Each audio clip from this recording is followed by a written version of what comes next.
கூட எனக்கு ஒரு சந்தேகமாக தான் இருந்துச்சு. பார்த்தா நல்லா இருக்குமா அப்படின்ட்டு எக்ஸ்பெக்டேஷன் கிடையாது. அவர் கூட இருக்கிற மாதிரியான நினைவுகளை வந்து நான் உணர்ந்தேன், ரியலைஸ் பண்ணேன் அந்த இடத்துல.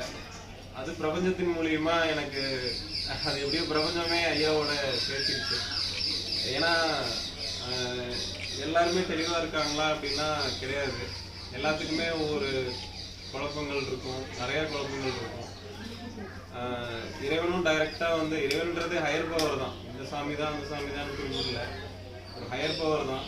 இந்த ஹையர் பவர் வந்து ஒவ்வொருத்தருக்கும் குழப்பமான ஒவ்வொருத்தருக்குமே வந்து டைரக்டாக வரப்போகிறது இல்லை. இறைவன் வந்து கருவியாக யாரையாவது ஒருத்தர் தான் அனுப்புவார். இறைவனோட கருவியாக ஐயா அனுப்பிச்சிருக்காரு. ஐயாவோட கருவியாக எங்களுக்கு பாஸ்கரனா அனுப்பிச்சிருக்காரு.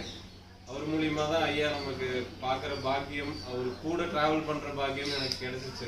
பாப்பனான்னு யோசிச்சுட்டு இருந்த இடத்துலயே இந்த யூனிவர்ஸ் எனக்கு ஒரு